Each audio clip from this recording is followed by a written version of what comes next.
Nesta manhã nós vamos estudar um tema sobre o escondimento, se é que não é um neologismo essa palavra, o escondimento de Deus.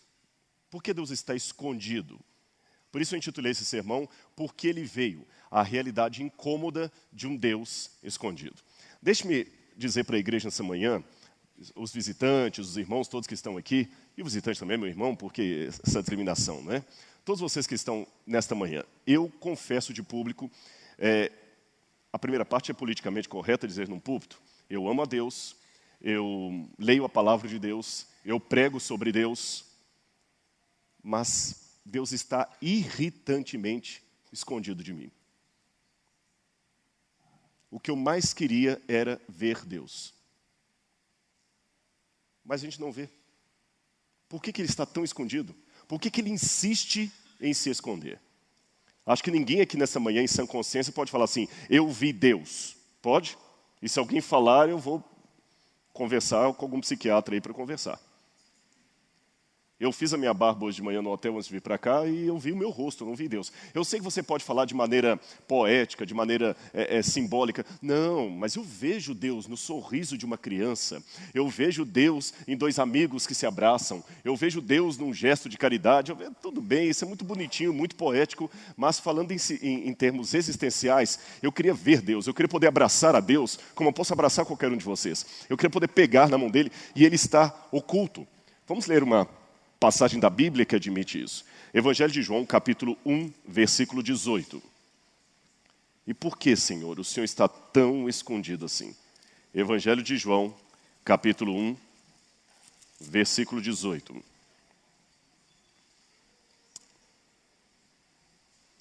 Na minha Bíblia diz assim, ninguém jamais viu a Deus. O Deus unigênito que está no seio do Pai é que o revelou. Mas a primeira parte, ninguém jamais viu a Deus. Esse livro que o pastor Ivan Saraiva escreveu e que eu espero que você ajude a distribuir, se tiver alguém em casa que não tem esse livro e gostaria de adquiri-lo, ele é gratuito. Ele menciona aqui uma frase de Richard Dawkins, foi pronunciada no documentário Expelled, Expulsos ou Despedidos, onde um jornalista pergunta a Richard Dawkins, o mais famoso ateu da atualidade, e se você um dia encontrasse face a face com Deus e descobrir que você estava errado como ateu, o que você perguntaria a Deus, ou diria para ele? Richard Dawkins respondeu, eu diria, por que o senhor se escondeu tanto? Está aqui nesse livro, eu lembro desse documentário. Por que o senhor se escondeu tanto? Por que ninguém jamais viu a Deus? Deus está irritantemente escondido. Desculpa eu repetir essa expressão, é porque irrita. Eu queria poder ver Deus, mostrar Deus para as pessoas. Aliás, tem mais dois textos que eu quero ler para vocês que também enfatizam o esconderijo de Deus, o ato de Deus se esconder. 1 Timóteo, capítulo 6, verso 16. Parece que faz parte até da natureza dele. Abra sua Bíblia comigo. Aliás, nós temos que atualizar, né? Hoje a gente pode falar, abra sua Bíblia ou acesse o livro que muita gente já tem no tablet. Vamos acessar agora o livro de 1 Timóteo, capítulo 6, verso 16. Olha o que a Bíblia fala a respeito de Deus.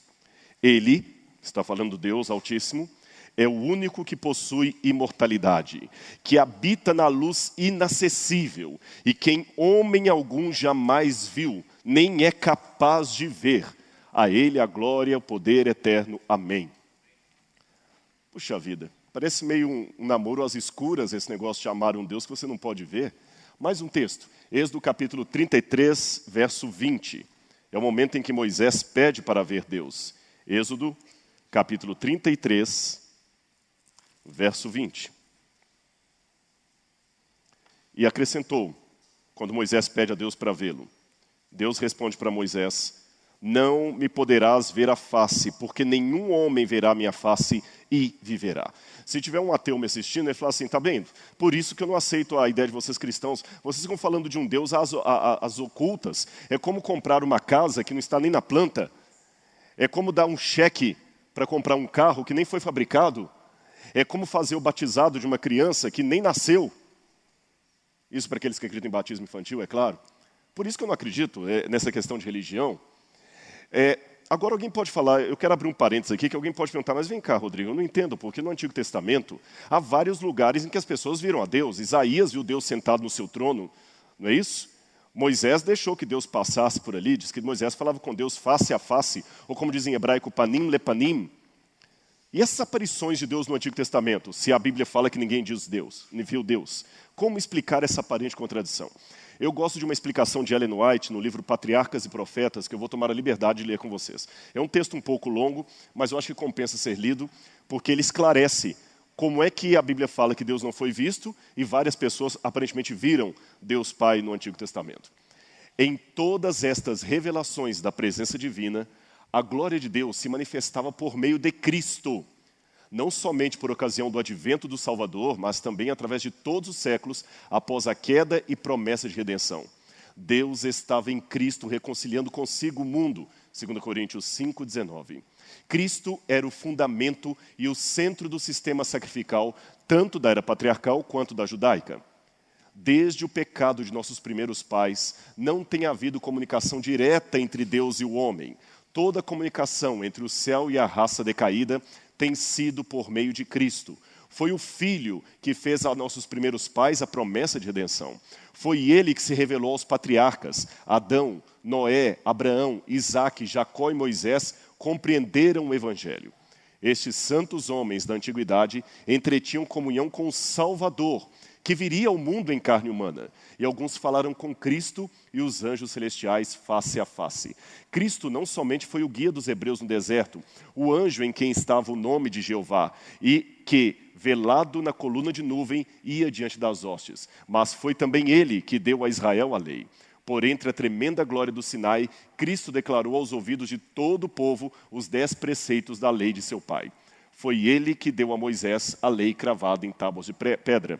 Patriarcas e Profetas, página 366. Então, acho que isso aqui esclarece bem. Todas as visões de Deus Pai no Antigo Testamento foram mediadas por Cristo. Então, ele ainda continua oculto. Blaise Pascal, um matemático e filósofo admiradíssimo, que acreditava em Deus, ele falou que toda religião, que uma vez que Deus se escondeu, e a gente não pode negar isso, eu acabei de perguntar aqui, não é questão de fé, é questão de sentidos físicos mesmo. Se eu falar assim, Deus se escondeu, não é nem ponto para discussão, realmente, se ele existe, ele está oculto. Então Blaise Pascal falou, uma vez que Deus se escondeu, toda religião que não diz que Deus está escondido não é verdadeira. E toda religião que não explica a razão desse escondimento não instrui. E aí Blaise Pascal cita em latim uma passagem de Isaías 45, verso 15, Veritu es Deus absconditus, que diz, verdadeiramente o Senhor é um Deus oculto, escondido. Então insistimos na pergunta, já que Blaise Pascal fala que toda religião que não admite o escondimento de Deus, desculpe usar essa expressão escondimento, às vezes o tradutor e traditore, diz o italiano, o tradutor é um traidor. E às vezes você não consegue encontrar uma palavra exata para traduzir o original. Por isso que eu estou usando a palavra escondimento. Uma vez que esse escondimento de Deus é real, é mais do que esconderijo. Ele se esconde, uma coisa é real. Toda religião que não explica, que não admite isso, não explica a razão de Deus estar escondido, não é verdadeira. Então, como eu não quero participar de uma religião falsa, eu gostaria de responder a pergunta por que ele se esconde. Mas antes de responder essa pergunta por que ele se esconde, eu tenho uma outra pergunta implícita. Por que nós também nos escondemos dele? Porque, principalmente você que me ouve, seja aqui pessoalmente, seja você que está acompanhando em casa, infelizmente os homens se escondem de Deus também. Eu me lembro de uma velha música de Padre Zezinho. Não sei quantos conhecem Padre Zezinho, famoso cantor da Igreja Católica. Ele tem uma música dele sobre um certo Galileu. E ele falava assim, um certo dia, à beira-mar, apareceu um jovem Galileu. Conhece? Ninguém podia imaginar que alguém pudesse amar do jeito que ele amava. E ele vai cantando toda a história de Jesus. Chega um determinado momento que ele fala que Jesus foi crucificado, e ele canta esse pedacinho assim, mas o homem ainda tem medo de Jesus, que tinha tanto amor. Esse pedaço da música de Padre Zezinho que eu queria pensar. O homem ainda tem medo de Jesus. Se ele chegasse face a face e falasse, para onde você olharia? Então a gente pergunta por que Deus se escondeu, mas desde o Éden, nós também estamos nos escondendo dele. Tá certo? Desde o Éden. Deu um probleminha ali. Se puder voltar a imagem geral. Isso. Obrigado.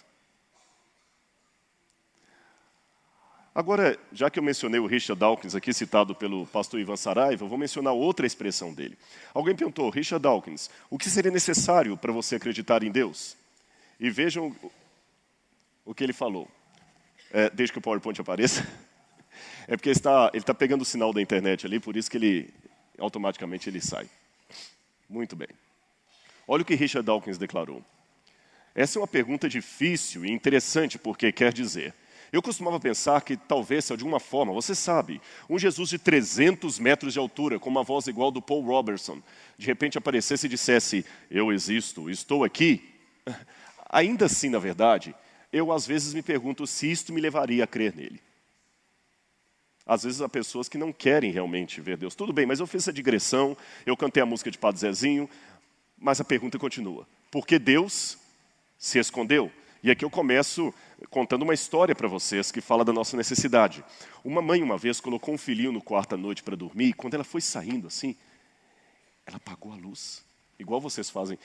Feliz Dia das Mães, antecipado, né? Para não perder o... Você falou obrigado, irmão? Eu falei, Feliz da Mãe, mas ela colocou o filhinho na cama para dormir, e quando ela foi saindo assim, ela apagou a luz e escutou o menininho falando lá do berço assim, mamãe, mamãe, está escuro, não me deixe aqui sozinho. Psss, eu sei que está escuro, mas Deus está contigo. Eu sei que Deus está aqui, replicou o menino, mas eu quero alguém com um rosto, mamãe. Entenderam? Alguém com um rosto. Alguém é chegado a nós. É isto que nós queremos, um Deus com um rosto. Vejam essa oração de Anselmo de Cantuária, que já... no 4º século a.C. dizia, nunca te vi, ó Senhor meu Deus, não conheço a teu respeito. O que fará, ó Altíssimo Senhor, este homem exilado longe de ti? O que fará teu servo ansioso por ti, depravado da tua presença? Ele se esforça para te ver e tu estás demasiado longe. Tento ir a ti, a tua morada, no entanto, não me é acessível. Quero te encontrar e não sei onde estás.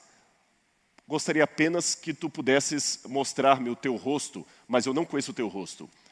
Senhor, tu és o meu Salvador, todavia nunca te vi. És o meu Criador, do nada fizeste. Acabou que o slide cortou o final ali. Essa oração de Anselmo de Cantuária expressa, há tantos séculos atrás, expressa a mesma angústia que nós temos hoje. E os ateus pegam uma carona nisso aí. Esse livro, escrito por John Schaffenberg, onde ele diz Divine Hiddeness and Human Reason. Ele diz, olha, esse negócio de Deus está escondido é a maior prova que ele não existe. Olha os argumentos desse ateu nesse livro. Se existe um Deus, ele é amor puro. É o raciocínio dele. Se Deus é amor puro, não existe a possibilidade de não crer nesse Deus. Mas a possibilidade de não crer ocorre. Logo, não existe um Deus que é amor puro. Logo, não existe Deus. Sabem qual que é o primeiro problema com esse livro? Erro básico. Se existe amor genuíno, ele não pode ser recusado. É justamente o oposto. A primeira marca de um amor verdadeiro é que ele pode ser recusado. Ninguém que ama de verdade obriga o outro, ama-me, senão eu vou acabar com sua cara. Não existe isso. A primeira indicação de um amor genuíno é que ele pode ser rejeitado. Segundo, algumas coisas se ocultam não porque querem brincar de pique-esconde, é porque são grandiosas demais para nós entendermos. E o autor ignora a história da queda e redenção.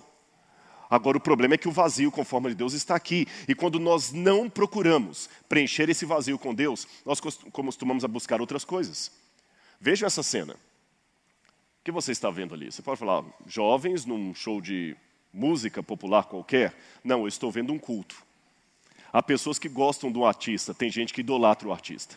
Vocês já notaram como é que o ser humano, em pleno século XXI, apesar de tanto secularismo, apesar de tanta dificuldade de acreditar, os seres humanos estão carentes de significado? Quero um exemplo tácito agora, com relação ao que está acontecendo recentemente? A tocha olímpica passando pelo Brasil. Vocês já notaram como as pessoas choram porque vem o quê? Um pedaço de de pau com metal e um foguinho. Sério, vocês notaram como é que as pessoas choram olhando aquele ali? Aquele que segura a tocha olímpica, nossa, eu estou emocionado. Por causa de uma tocha. Busca por significado. As pessoas querem um sentido. Por isso que alguns gostam do futebol, outros idolatram o futebol. Agora, o problema, meu amigo, é que se você não aceita Deus na sua vida, ninguém se torna moralmente maior do que os deuses que ele adora. E se você colocar um ídolo no lugar de Deus, você vai imitar esse ídolo. Agora, o sentido que eu quero para a vida não é apenas histórico. Sabe, se nós fôssemos cães e gatos, nós não procuraríamos sentido da vida. Não procuraríamos.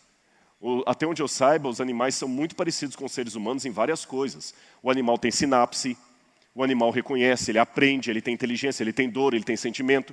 Mas eu nunca vi nenhum animal refletindo sobre o significado da vida, sobre o sentido da morte. E justamente porque nós refletimos, nós somos mais do que os animais. Mas nós não queremos apenas um sentido histórico, nós queremos um sentido pessoal, alguém conosco. É aí que vem o problema. Deus não pode ser conhecido, mas eu quero conhecê-lo. E diz João 17,3, a vida eterna é esta, que te conheçam a ti, Deus único e verdadeiro, e a Jesus Cristo, a quem enviaste. Rodrigo, mas como fazer isso se Deus se escondeu? Transcendência e imanência. Até a natureza diz o porquê que Deus se esconde. Qual é o tamanho desse Deus? Já que eu falei que algumas coisas se escondem porque são grandiosas demais. Quer saber por que Deus se escondeu? Olha o que diz o Salmo 8, versos 13 e 4. Abra sua Bíblia. E você que está em casa também, acompanhe com a gente, pegue a sua Bíblia, participe desse culto, desse momento. Mesmo que você estiver assistindo esse sermão num outro momento aí no canal do YouTube, assista, mas participe. Deixe Deus falar ao seu coração. Salmo 8, versos 3 e 4. Vocês sabem que esse salmo foi lido por um dos astronautas, eu não sei se foi Armstrong, que pousaram na Lua, um dos 3 Armstrong, Edwin Collins, Armstrong e Aldrin. Acho que foi o capitão Armstrong que leu esse salmo quando eles voltaram da Lua numa das suas entrevistas, sobre o sentimento de ter estado lá. E o salmo diz, quando contemplo os teus céus, obra dos teus dedos, e a lua e as estrelas que estabeleceste, que é o homem para que dele te lembres, e o filho do homem para que o visites. Qual o tamanho desse Deus? Olha o que Isaías fala a respeito das estrelas. Isaías capítulo 40, verso 26. Levantai ao alto os vossos olhos e vede. Quem criou estas coisas? Aquele que faz sair o seu exército de estrelas, todas bem contadas, as quais ele chama pelos seus nomes, por ser ele grande em força e forte em poder, nenhuma só venha a faltar.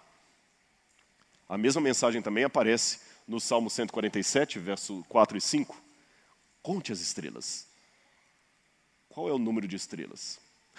Vamos pensar um pouquinho para entender o tamanho de Deus? Uma galáxia é um conglomerado de estrelas, planetas, sóis são estrelas, quasars, buracos negros, tudo. Nós estamos na galáxia chamada Via Láctea. Qual é o tamanho da Via Láctea? Só para você ter uma noção, acompanhe comigo essa conta. A luz propaga a velocidade média de... Eu digo média porque alguns acham que ela não é contínua. Eu vou deixar isso para os físicos decidirem, eu não sou físico. Mas normalmente se diz, em conceito simples, que a luz propaga uma velocidade de 300 mil quilômetros por hora por segundo. Isso significa que enquanto o seu relógio fez tic-tac, nessa velocidade, dava para rodear a Terra 7 vezes. 7 vezes em 1 segundo eu rodearia a Terra. Mesmo com essa velocidade, a luz gastaria 100 mil anos para transpor a Via Láctea de um canto até o outro. 100 mil anos. Isso para transpor a Via Láctea. Agora, sabem quantas galáxias, como a Via Láctea, ou maior do que ela, existem no universo? 100 bilhões de galáxias. E o número de estrelas? Cada galáxia tem, em média, 100 bilhões de estrelas. Então é fácil fazer a conta, né? 100 bilhões vezes 100 bilhões.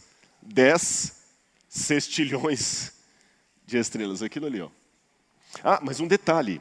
Isso os astrônomos calculam com base no que vem na parte clara do universo, porque tem a parte escura. É como se eu estivesse olhando só para vocês, mas eu não posso ver quem está aqui atrás.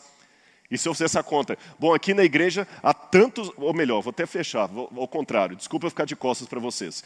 Aqui na igreja tem X pessoas, mas eu só posso falar do que eu estou vendo aqui. Mas um número muito maior está atrás. Então esses 200 bilhões, 100 bilhões vezes 100 bilhões de estrelas, você pode multiplicar isso por muito mais. E vocês acham que as estrelas são pequenas? Olha o tamanho do nosso Sol. Isso comparado aos planetas. Aqui embaixo você tem o planeta Saturno, é fácil de ver por causa dos anéis. O azul mais forte ali é Netuno. E o menorzinho, que nem dá para ver ali, porque o laser não vai apontar lá, é a Terra. O Sol é grande, não é? Agora, vejam o Sol perto da estrela Arcturus. O Sol é a amarela do meio, Arcturus é a vermelha. E a Anitak é a outra azul maior. Agora, vocês acharam Arcturus grande? Olha, Arcturus é a última azul aqui, perto da Gama Crux. Vocês acharam a Gama Crux grande? A Canis Maiores é muito maior do que a Gama Crux. O Sol, a órbita do Sol, você vê pequenininho ali, ó. Agora imagina 100 bilhões vezes 100 bilhões, e qual o tamanho do Deus que fez tudo isso? Aliás, deixa eu fazer uma pergunta para você nessa manhã. Existe um espaço que caiba a Deus? O que vocês acham? Vamos dar uma resposta bíblica? 2 Crônicas, capítulo 6, verso 18. Eu falei Coríntias aqui, muita gente ficou empolgado, né? Não foi ato falho nenhum, não, viu? Apenas para guisa de informação, eu sou atleticano não praticante. 2 Crônicas, capítulo 6, verso 18. 2 Crônicas, capítulo 6, verso 18. Quando Salomão ora a Deus por ocasião da inauguração do templo, ele pergunta: mas de fato, habitaria Deus com os homens na terra? Eis que os céus, até os céus dos céus, não te podem conter, quanto menos essa casa que edifiquei. Existe um espaço que caiba a Deus? Tem dois conceitos que são perigosos. Um deles é você tirar Deus demais do universo a ponto de tornar um Deus do deísmo. Ele criou o universo e abandonou, ele não intervém no universo. O outro extremo perigoso é você vincular Deus tanto ao universo que o universo acaba virando Deus. Deus interage com o universo que ele criou, mas ele é maior do que o universo. Aliás, Deus é maior do que o espaço, porque ele criou o espaço. Como é que a gente pode entender um Deus desse? Até os anjos precisam que a glória de Deus seja filtrada. Diz que Isaías fala que quando os querubins vão ver a glória de Deus com duas asas, os serafins, eles cobrem o rosto. Então até eles precisam de um filtro. Bem, e nós temos um agravante. Se só a grandeza de Deus é o suficiente para ele ficar oculto, vocês entendem o que eu quero dizer, né? Porque ele é grande demais para ser visto, contemplado. Imaginem o pecado que nos afastou dele. Então a questão, como é que resolve isso? Martinho Lutero dizia que os homens usam uma máscara para se esconder. Deus é o contrário, usa uma máscara para se revelar. A maneira que Deus tem de se revelar é se escondendo. Eu não posso afirmar aqui para vocês na igreja como é que é a relação dos anjos com isso aí. Eu não estou no céu, deixa para a eternidade a gente compreender. Mas aqui na terra, na situação de pecado, uma coisa é óbvio. Ninguém jamais viu Deus. E no céu? No céu não sei. Isso é... Como é que é o céu? Quando eu chegar lá eu vou descobrir. Mas aqui na terra, eu posso dizer, ninguém jamais viu Deus. Então só tem um jeito de Deus se mostrar, se é Ele se revelar. Só que o jeito de Deus se revelar é se escondendo. Como assim, Rodrigo, se escondendo? É óbvio, se Ele aparecer aqui com toda a glória dEle, o que vai acontecer com a gente? Morrer. Imagine que estejamos de noite e você esteja falando comigo, mas atrás de mim tem um holofote glorioso, brilhante. Você conseguiria me ver? O holofote ia te cegar. Qual o único jeito que você teria de me ver? Se apagar o holofote? Não é isso? Deus, então, apagou a glória dele quando ele veio aqui viver em nosso lugar. E conosco. Portanto, a teologia fala que há dois tipos de revelação de Deus. Uma revelação que nós chamamos de geral, e a revelação especial. Qual é a revelação geral de Deus? Bem, a natureza. Você vê as plantas, as flores. Olha o que diz o Salmo 19. Os céus proclamam, declaram a glória de Deus. E o firmamento proclama a obra das suas mãos. Um dia fala disso a outro dia. Uma noite o revela a outra noite. Sem discurso nem palavras. Não se ouve a sua voz. Mas a sua voz ressoa por toda a terra. E as suas palavras até os confins do mundo. Há a promessa na eternidade que os bem-aventurados aqueles que verão a Deus. Mas falando dessa história aqui antes da eternidade, eu preciso que a natureza me revele. Agora, só que a natureza revela, Deus não revela. Sim ou não? Claro. Uma vez eu falei numa discussão na internet com um ateu, olha, o dia que você me mostrar um avião com trem de pouso, com máscaras de oxigênio, até copinho de refrigerante e barra de cereal, que não foi feito por nenhum engenheiro, eu começo a acreditar que os pássaros também podem existir sem um Criador.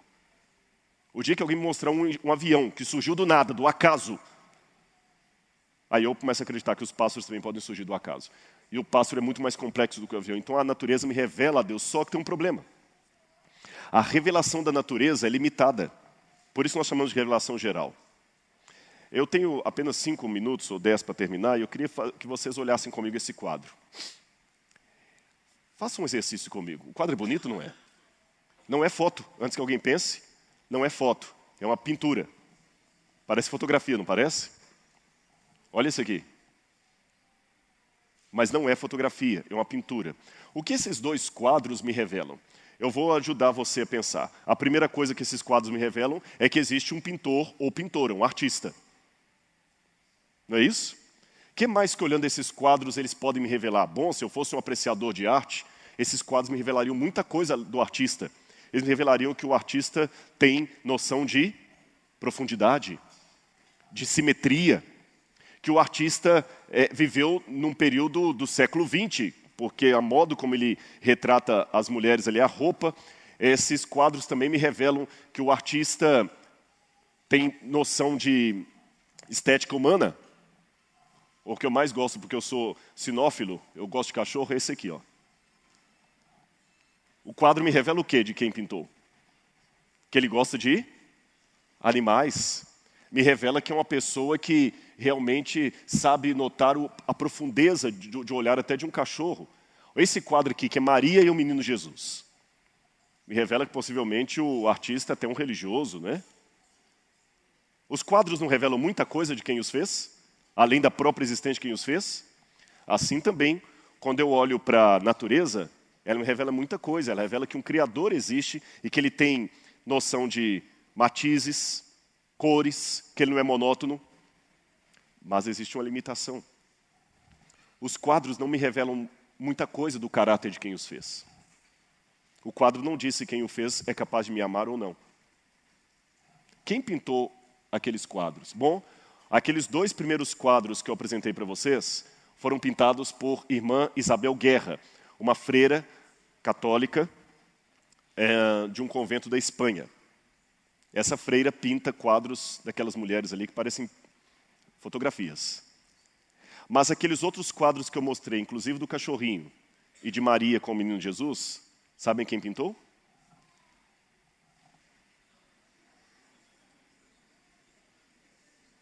Ou seja, uma obra de arte pode me revelar muita coisa a respeito de quem a fez, mas não pode revelar tudo e pode me induzir ao erro. Um monstro pode pintar um quadro como uma religiosa pode pintar o quadro. Então, quando eu olho a natureza, ela pode me revelar que existe um Criador. Ela pode me revelar que ele é detalhista. Mas a natureza não me diz se esse Criador é capaz de me amar. Ela não me diz se esse Criador realmente é o meu Salvador ou um brincalhão cósmico. Então, por mais que a natureza me revele a Deus, é uma revelação geral. Eu preciso de uma revelação específica, especial. Aí vem a revelação de Jesus Cristo. O verbo que se fez carne e habitou no meio de nós. Por isso que o primeiro texto que eu li aqui nessa manhã diz: ninguém jamais viu a Deus. O Deus unigênito que está no seio do Pai foi quem o revelou. E por isso que o Apocalipse diz que esse é o livro do Apocalipse, a revelação de Jesus Cristo. Porque Cristo lembrando da historinha daquela mãe que deixou o menino no quarto à noite, Cristo é Deus com o rosto. Ele se fez um de nós. O centro da revelação é Jesus. Por isso que eu tenho Jesus, a revelação especial do Pai, e a Bíblia que me conta essa revelação. E por isso que hoje à tarde eu convido você para vir aqui, para estudarmos a maior prova de que Cristo é a revelação do Pai, a sua ressurreição. Porque se Cristo não tivesse ressuscitado, ele não poderia ser a revelação do Pai. Por que é importante acreditar na ressurreição? Cristo é a revelação de Deus. Uma vez um homem possuía um aquário com peixes do mar. E vocês sabem que ter um aquário marinho gasta muito dinheiro, muito tempo. O pH da água tem que ser preciso, a salinidade dela, o tipo de ração é especial. E aquele homem ficava frustrado, porque todas as vezes que ele ia colocar a comidinha ali, os peixes fugiam dele. Ele ia trocar a água, os peixes fugiam dele. Ele ia limpar o aquário, os peixes fugiam dele. E ele desabafou com um amigo, por que esses peixes correm de mim, sendo que eu os amo tanto? O amigo falou, é lógico, eu também correria. Você é muito grande para eles. O seu rosto os assusta. Na verdade, você é um Deus. E ele falou, é verdade. Mas como é que eu posso falar com esses peixes que eu não quero o mal deles, que eu os amo? O amigo falou, só tem um jeito. Se você virar peixe e entrar no aquário. Eles vão perder o medo de você, mas também podem rejeitar você. Em termos parabólicos, foi isso que Deus fez. Ele entrou no aquário. Ele se tornou um de nós, na pessoa de Jesus Cristo. Uma vez, quando eu estudava filosofia, eu lembro de Xenófanes dizendo, e Xenófanes foi um dos pais do ateísmo, né?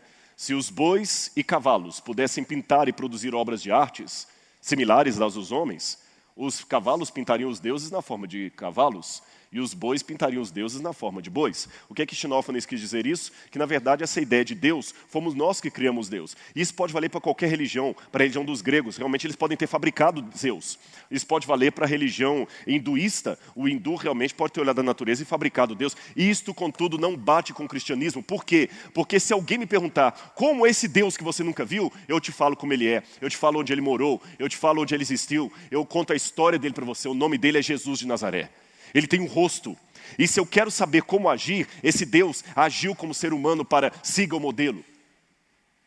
E me permitam novamente citar mais uma canção de Padre Zezinho.